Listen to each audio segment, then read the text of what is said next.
So, the issue of what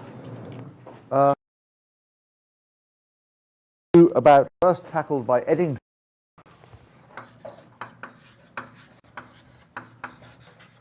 in approximately 1928.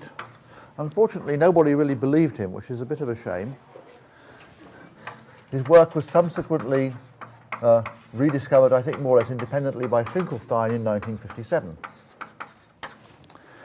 And what these two guys did was to simply invent a coordinate transformation that made the apparent singularity at r equals 2m just go away. So they wrote down a new coordinate, u. It's going to be rather like a retarded time coordinate in special relativity. So we'll call this a retarded time coordinate.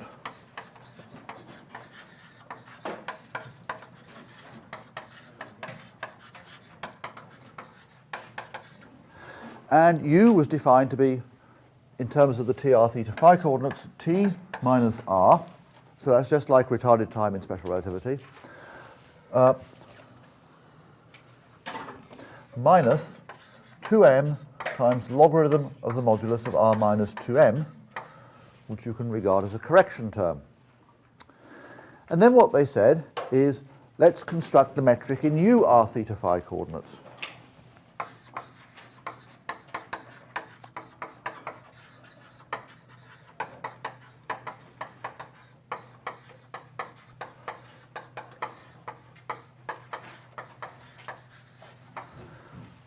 That's easy. All you have to do is to get rid of t everywhere you see it. That's not hard. Take this thing and differentiate it, and you will get dt is equal to du plus dr. And then when you differentiate all of this, you'll end up with a 1 plus 2m over r minus 2m. And then that's the same thing as du plus dr.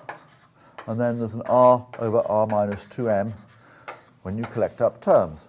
And of course that looks rather familiar if you play around with the Schwarzschild metric for a bit. So everywhere where you see t, you want to substitute that expression in.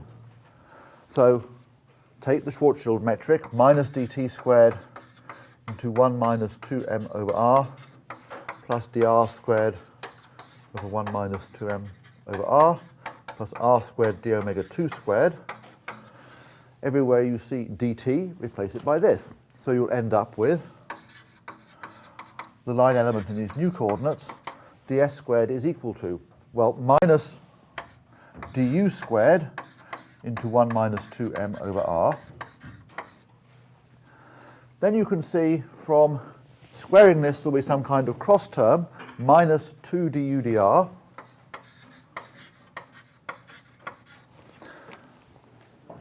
So this term has cancelled this term in the whole thing. Then from here, there will be a dr squared over 1 minus 2m over r all squared multiplied by 1 minus 2m over r, which just, of course, cancels this. So the only remaining term now is plus r squared d omega 2 squared.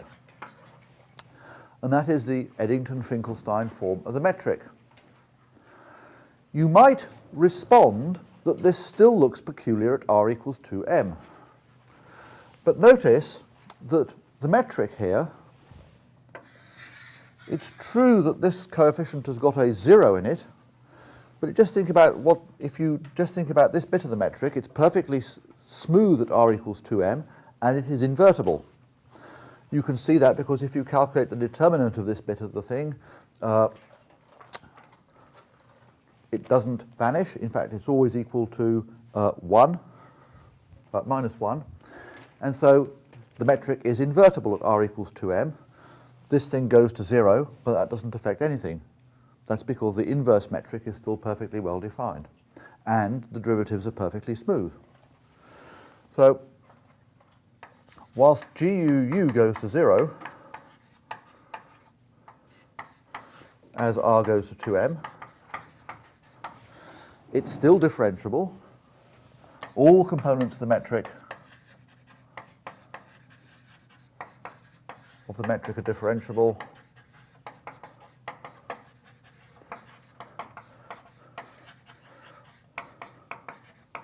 and the inverse metric still exists.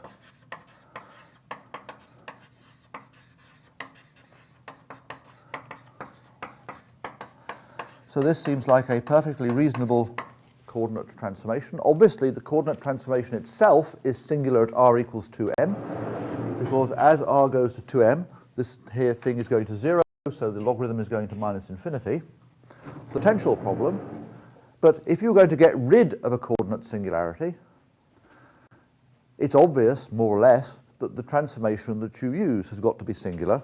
Otherwise, you won't turn something singular into something non-singular. So this is a perfectly reasonable coordinate system to use. Now, at first sight, it might seem that this was just a rather arbitrary construction, and it seems a little strange that these guys would have invented such a coordinate transformation on the spur of the moment, and it just happened to work. So there is, in fact, a rationale behind this. So the rationale for this coordinate transformation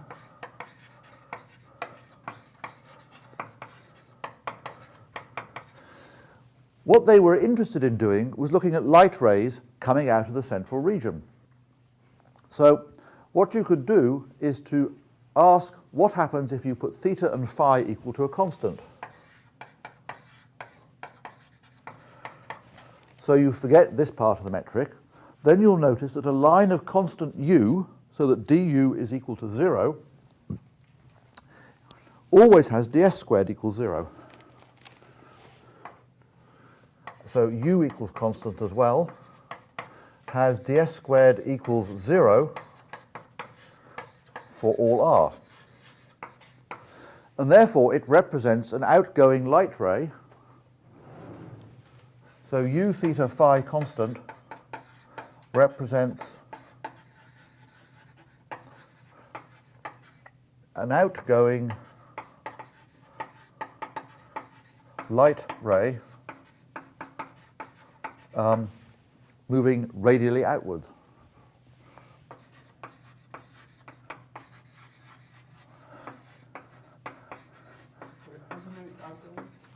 Same reason that you know that an outgoing wave in electromagnetism is only a function of u. Alternatively, if u is constant and t increases, r must increase, as long as this logarithmic correction term is small. So if u is constant, t getting large implies r large. Keep it constant just from looking at what's in the top left-hand corner. Furthermore, you can, but I won't, check that this is in fact a geodesic.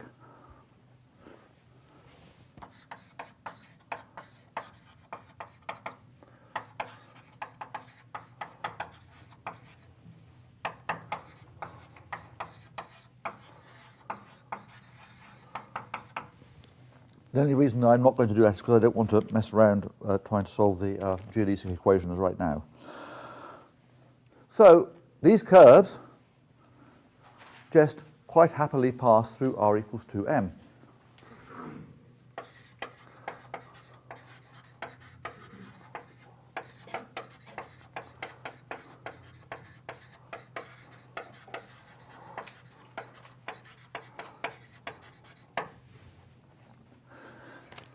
Well,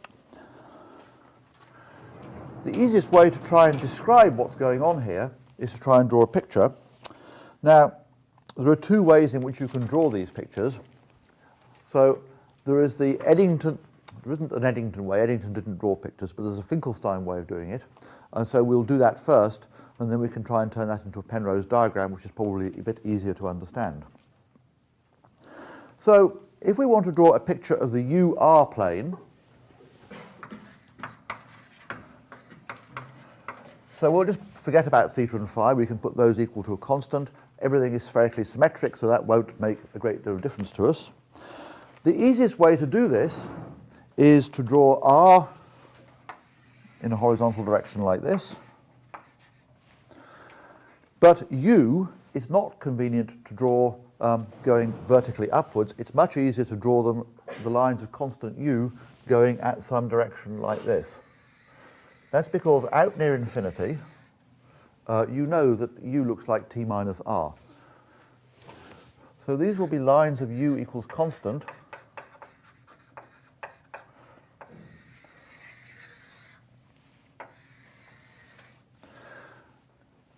And let's, for the sake of argument, decide that this is going to be where r equals 2m is going to be.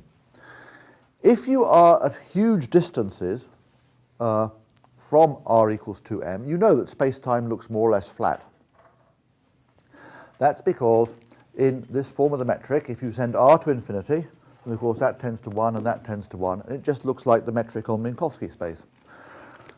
So at large distances from r equals 2m, you can just draw light cones just as you would in Minkowski space. So in Minkowski space, you know that light cones will look something like this. And if you were interested in trying to calculate what line corresponded to ingoing things, that would correspond to t plus r equals constant. Well, that's fine. So these lines are null, as we expect, and the light cones look something like this. However, you can see that something strange is going to happen. As r goes to 2m, so if you put r equals 2m here, and just fix r, well, that term is 0, and since r is a constant, that is 0, independently of what u is doing. So what that tells you is in these coordinates, r equals 2m is also a null line.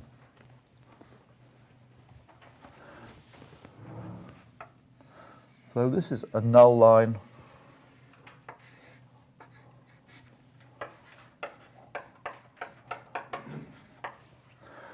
So how can that possibly work within the context of this? Well, what must be happening is that the light cones, which out as r goes to infinity sort of go straight up and down, must be tilted over.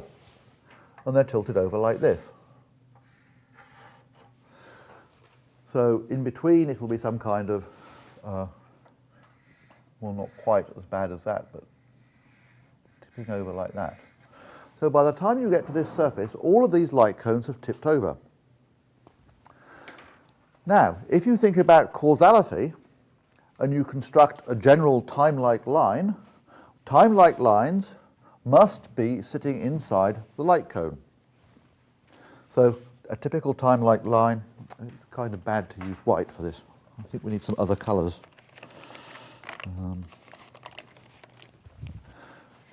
Typical time-like lines will be inside the light cone, so they've got to look something like that. So if you're over here, you can see immediately there's something very peculiar about this region of space. Time-like lines must be inside the light cone, so however hard you try to go inwards, you're always sort of forced outwards because the light cones have tipped over that far. So if you move along a causal curve, then if you are in this region with r greater than 2m, you cannot get into that region.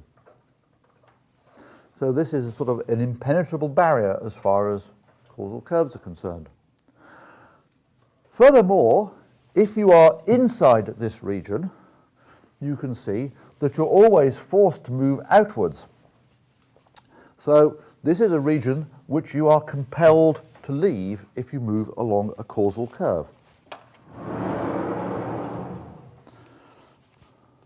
So r less than 2m cannot be reached along a causal curve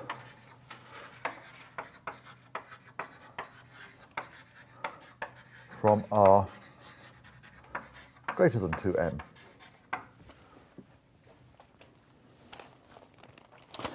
So we can draw a little bit better picture now if we like. What you of course have to do is to figure out an equation for the ingoing null lines. But we can draw these on this picture. So ingoing null lines in this picture will look something like this out here. And as they get closer to this surface, they bend up. So it looks something like that.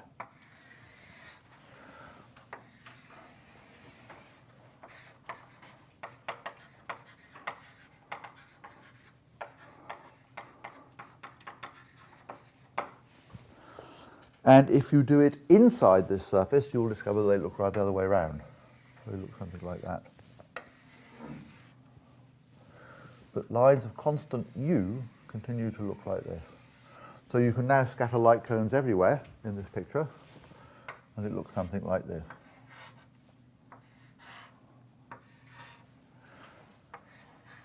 So they're tipped over slightly in this region, critically here, and by an enormous amount there.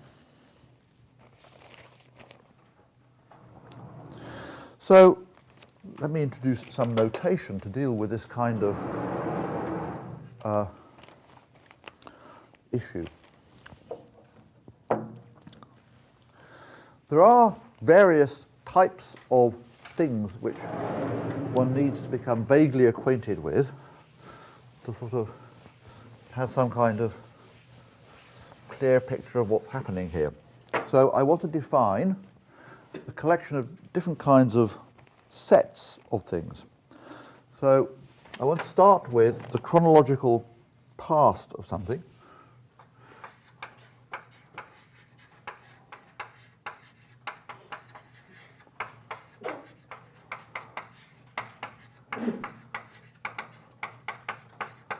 So I want to consider the chronological past of a point P. I'm going to call that I minus of P.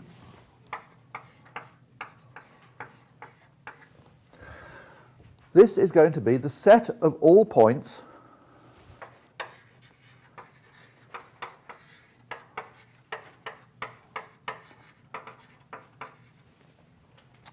that can be reached from P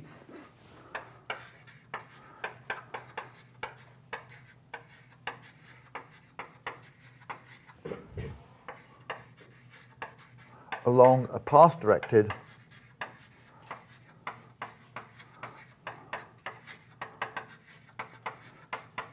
time-like curve. You can roughly think of this as being the set of all points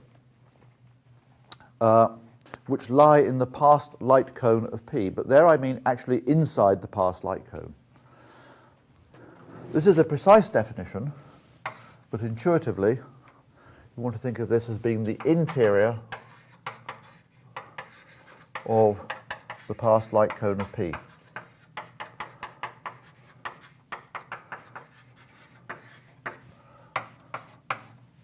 So if you had some point in space-time P and you constructed its light cone, then it would be everything sort of inside that region.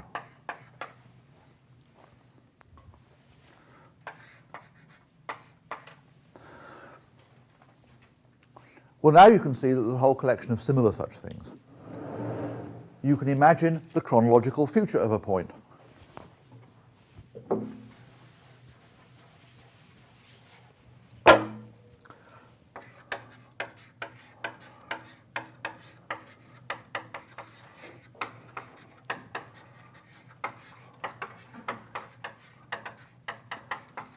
This is usually called I plus of P. And its definition is the same as I minus of P, except that wherever you see past, you replace it by future.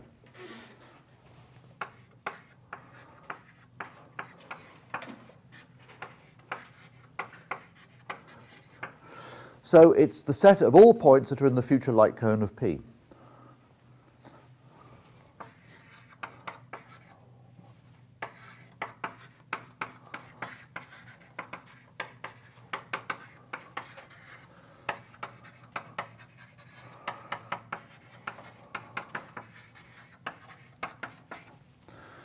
So it's everything inside the future light cone. So it's everything up in this region. These are the set of points that you could, in principle, travel to along time-like lines. So that's different, but only slightly different, to the following related concept, usually called the causal future and past of a point P.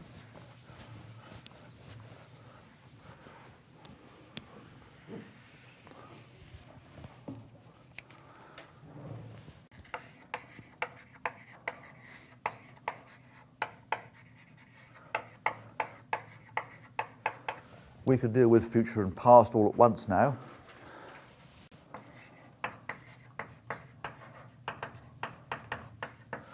So these will be j plus and minus. These will be the set of all points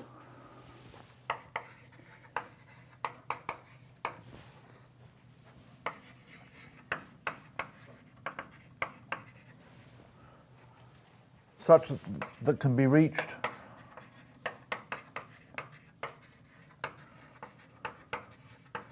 along future, or for that matter past, depending whether it's plus or minus, directed causal curves from P.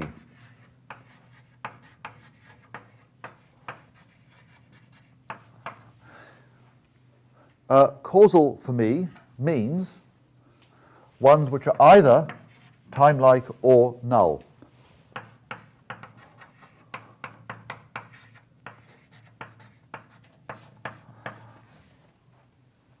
So this tells you what you can see and what influences you, or alternatively, what you can influence in the future. So this is the interior of the light cone, together with the light cone itself. So this includes that surface. So it's everything inside that region for j plus of P, and then similarly for minus. Lastly, you might say, well, I'm not just interested in a particular point in space-time, I might be interested in a whole collection of points in space-time. So let's suppose that you're interested in a region of space-time, some set of points S,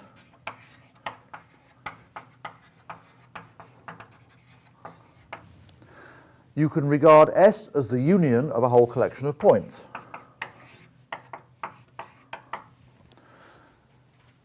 So that's a region of space-time. It could be some collection of stuff. Then I plus or minus of S is equal to the union over all of these points of I plus or minus of Pi.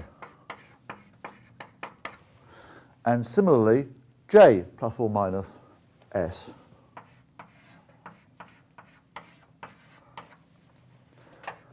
That's the union of all points J plus or minus of same collection of points Pi.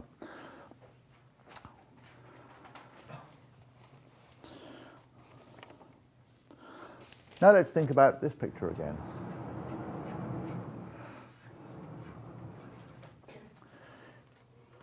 You can now see that there is something peculiar about this region, because this region is the boundary of the region that you can get to from out here along causal curves. So this represents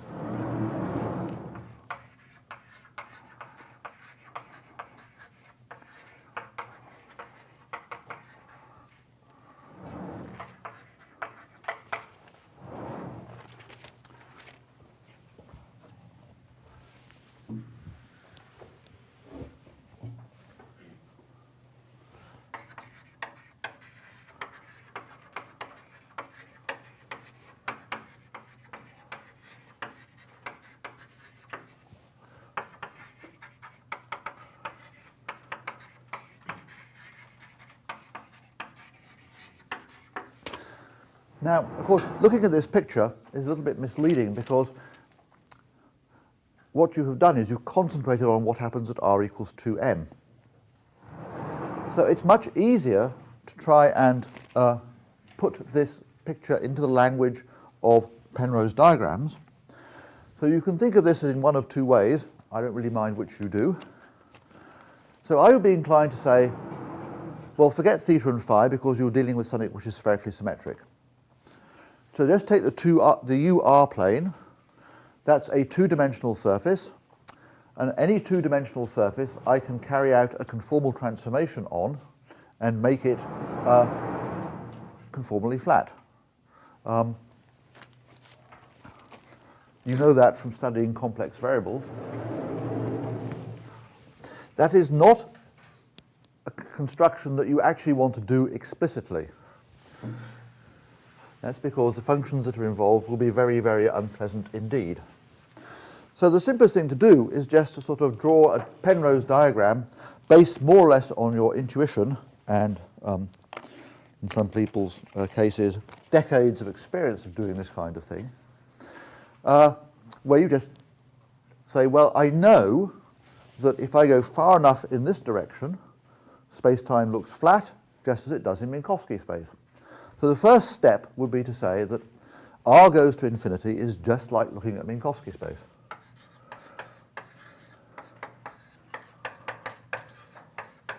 And therefore, the asymptotic structure of the space-time must be the same as Minkowski space.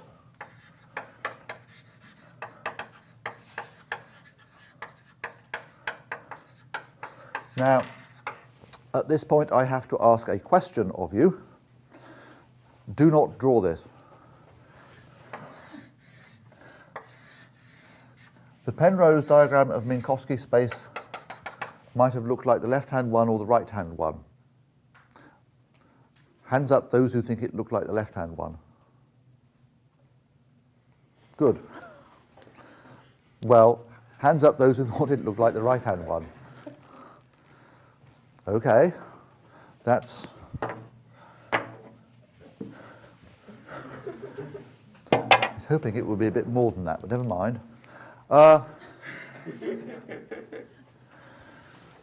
So, out near infinity, you have a concept of null infinity, which I'll call scri plus, and scri minus, standing for future and past null infinity, a space-like infinity, and future and past time-like infinity. Actually, I'm slightly alarmed by this. Lots of people did not put up their hands. Is that because you have not seen this before? Possibly because you didn't go to Dr. Stewart's course, or something equivalent to it. If this is true, please put up your hands now, and I will attempt to remedy it on Wednesday.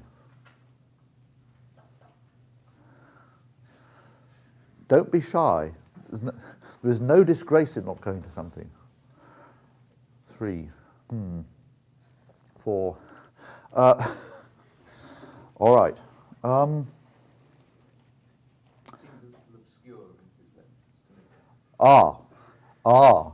right. In that case, what I will do is on Wednesday, I will do Minkowski space properly. But I wish I had known that to start with. So you'll have to suspend any form of disbelief about this until after I've done Minkowski space. It's a bit unfortunate. So, what happens as you... I know what we should do. We should construct lines of constant t and constant r in this picture. So in this picture, lines of constant r will look something like this, just as they do in Minkowski space. And lines of constant t will look something like this. But now you can see that something funny is going to happen, because this surface r equals 2m, you know to be a null surface. So it must be the case that in the Penrose diagram, this line will have toppled over to about 45 degrees to the horizontal or vertical by the time you end up at r equals 2m. So if I decrease r, I've got to end up with a null line in this picture, which has got to go off either in that direction or in that direction. Now, the whole point about this picture is that these correspond to surfaces of u equals constant, and presumably not an infinite constant. Now, I have a feeling I erased my definition of u, which is unfortunate.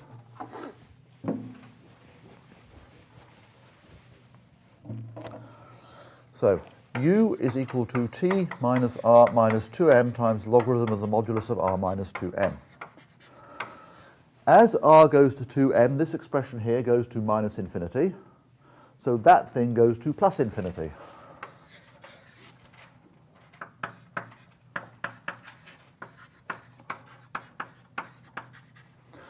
U is finite.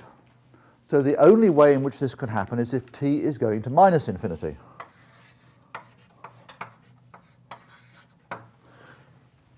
So if I consider where this surface r equals 2m over here could possibly be, it corresponds to r going to 2m, a null surface, and t going to minus infinity.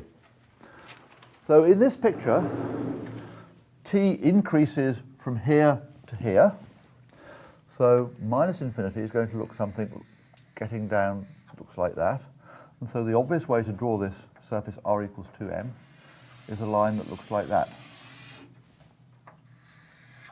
So these are the lines t equals getting hugely negative, and these will be the surfaces of r equals to constant. So this surface here corresponds to r equals 2m. Lines of constant u in this picture, well, they're null lines. Null lines always lie at 45 degrees to the horizontal. So lines of constant u, you see, will look something like this. And there's absolutely nothing stopping you extending them through the surface r equals 2m. So they just keep going.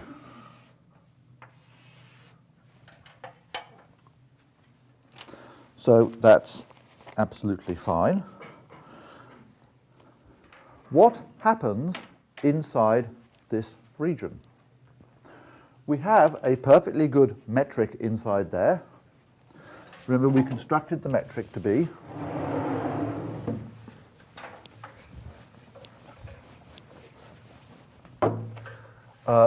the s squared is equal to minus 1 minus 2m over r du squared minus 2 du dr plus r squared d omega 2 squared. So everything is fine. You might want to compare that to the Schwarzschild form of the metric.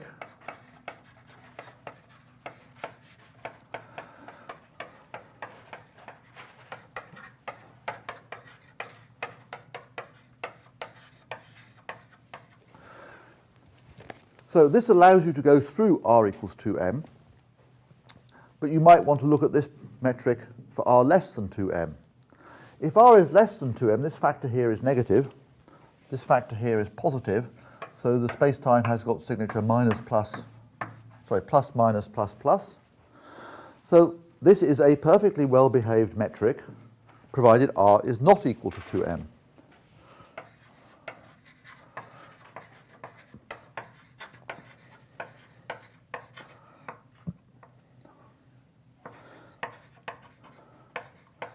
Well, it works actually in the region between 0 and 2m, and r greater than 2m. So this metric is fine in this region. It's just that you can't use it to go from there to there. So what happens? R, you can see, just from staring at it, instead of being a space-like coordinate inside r equals 2m, is a time-like coordinate. So the surfaces of constant r become tipped over that look something like this. And that's fine until you get to r equals 0. R equals 0, we agreed, was singular.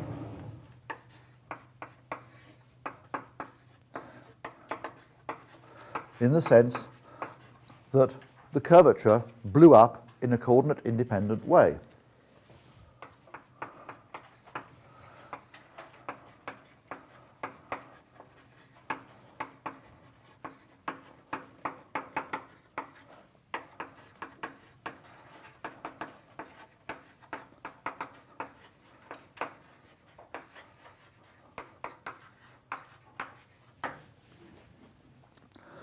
So I'm going to draw the singularity here as a wiggly line.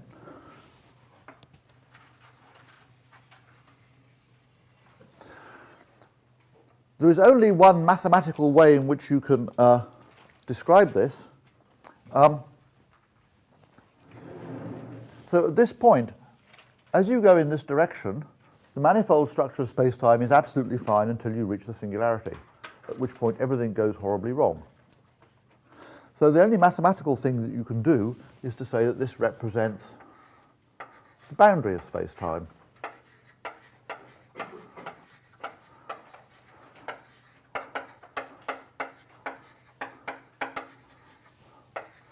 This is the singularity at r equals 0. Now, I find this a little uncomfortable because that means that if space-time can have a boundary, you could go there and fall off. This is rather like people debating what happens if you sailed over the edge of the horizon. The answer is that nobody really knows. The stock answer to dealing with this problem is to say, well, whenever you discover a singularity in classical physics, it generally means that quantum mechanics has taken over and is more important, and that is going to rescue you from your problems. That would be fine, except that no one has been able to carry out that program. So you're left regarding this thing as a little bit of a puzzle. It's just the way it is.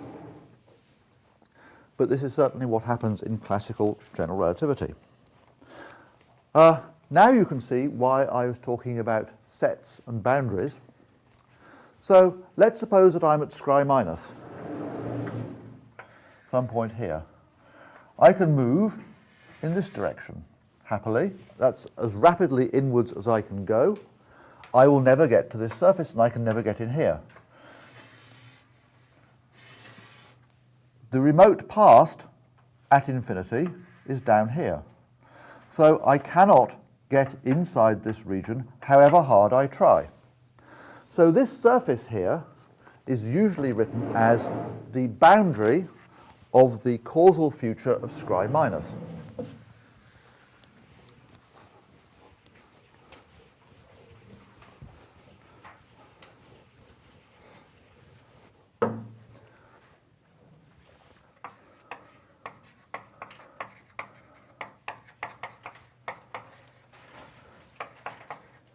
The boundary of the causal future of scri minus. The boundary of something is usually called the horizon. And this particular one is called the past horizon.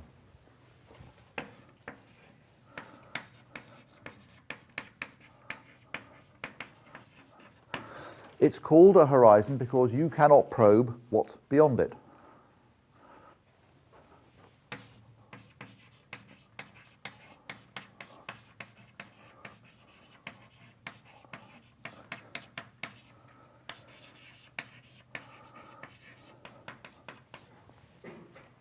Is I minus a singularity?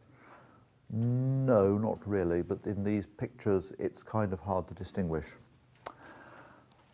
You can see that because I minus, the singularity in this picture, the problem is that the Penrose diagram tends to squash things up sometimes. This is an example. The singularity is over here somewhere, whereas the point I minus, past time like infinity, is somewhere down here. I agree that that is a trifle confusing, but so you want to think of this point, I minus here, to be sort of sitting in this bit of space-time, but not the bit that's interior to the horizon.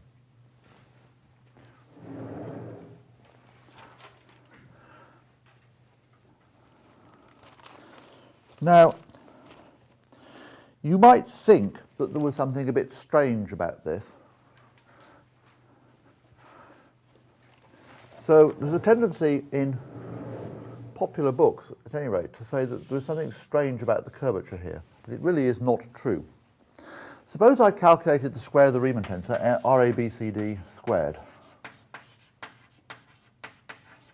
That, we said, was equal to 48m squared over r to the 6th. I don't recommend that you try that calculation. So that means at r equals 2m, the square of the Riemann tensor is going to go to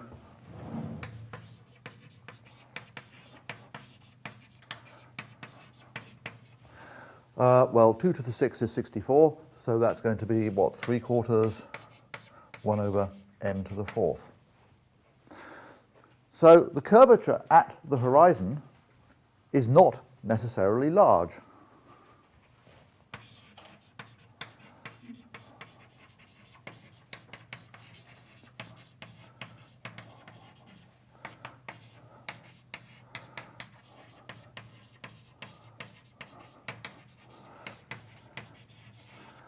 And indeed, as the parameter m goes up, the curvature goes down.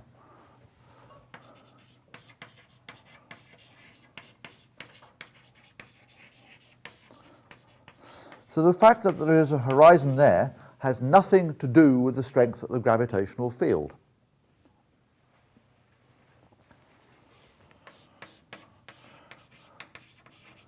So this is an example of the fact that the horizons occur independently of the strength of the gravitational field.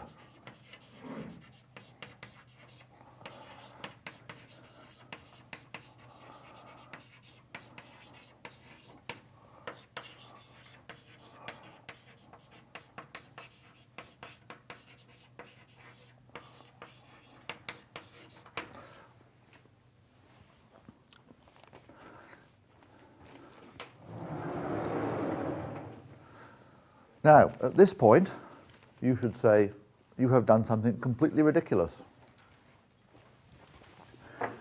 So the thing that I've done, which is strange, is that I defined u to be t minus r minus 2m times logarithm of the modulus of r minus 2m.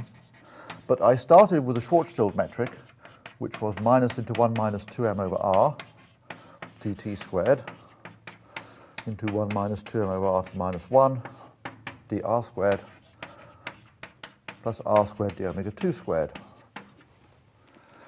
This metric is symmetric under the coordinate transformation t goes to minus t.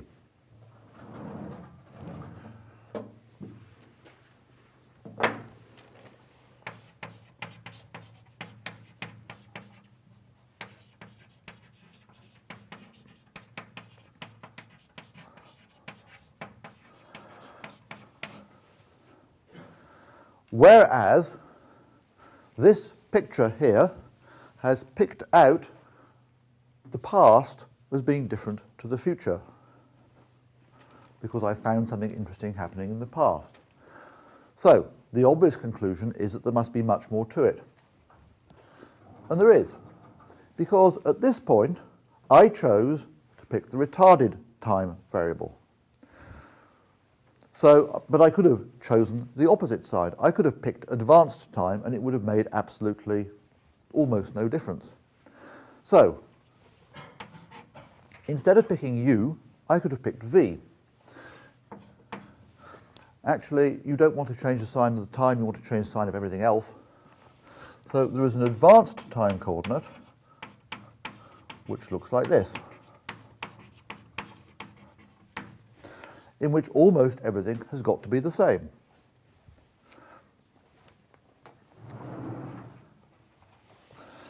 So we can calculate the metric in Eddington-Finkelstein coordinates using advanced time just as well.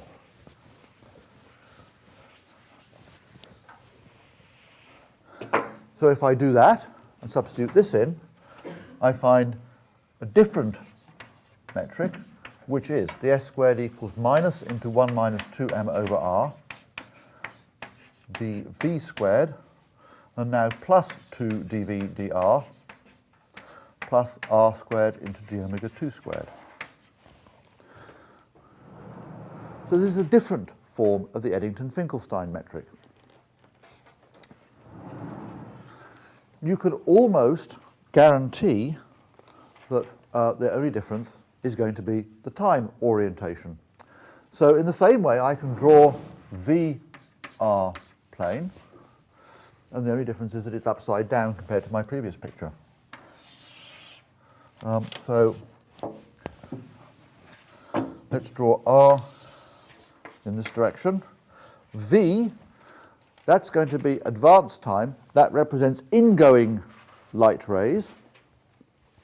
So V equals constant are ingoing light rays.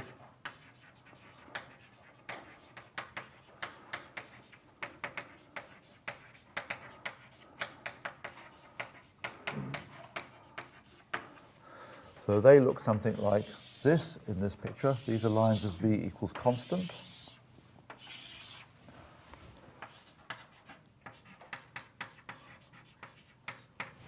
R equals 2m is a surface that looks like that. It's still null. And if I construct outgoing light rays in this picture, they will look something like this.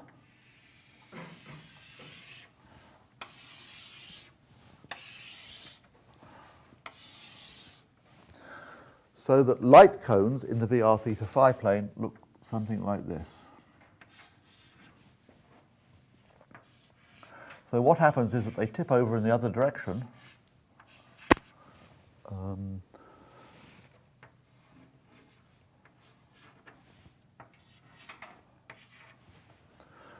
So they look something like that. Now you can see that you have basically the time reverse of the previous situation. Here is a surface which I can go through but cannot come out of.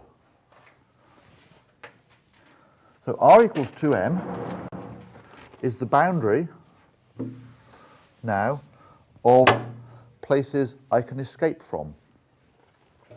So you cannot escape from R less than 2m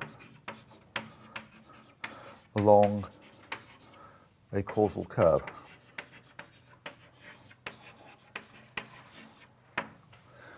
So that's the overall situation for the time reversed case. I will do more of the time reversed case on Wednesday. What's happened to this piece of paper that's going round? If anyone has not put their name and college or whatever they're doing on this piece of paper, please do so, because the administration seems to enjoy collecting up pieces of paper like this. Now, so on Wednesday, I will finish off this treatment of the Schwarzschild metric. But now, let me... Can I just ask a question? Yeah. I don't quite understand why you call it the VR plane and then the other case the UR plane. Are they both at the... I just drew the VR plane because I used VR coordinates to do it. They are both the same thing as the TR plane, except that I have deliberately concentrated on, well, let's see. They're really different for the following reason. So here you see, if R goes to 2m, this expression here goes to minus infinity. So if U is finite, T is going to minus infinity, right? Because this thing is going to plus infinity. Whereas over here, taking away what I'm going to do on Wednesday, but that's all right. This thing is going to minus infinity, so if V is finite, T has gone to plus infinity. So whatever is happening in the VR theta phi plane, that picture, must be very different to this, because instead of T going to plus infinity, T is going to minus infinity. So they're different bits of the same thing that I wanted to do on Wednesday. This is different, you see, because you've turned one upside down relative to the other. I see that they're different, but aren't they the TR planes that you're drawing actually? They're both bits of the TR plane.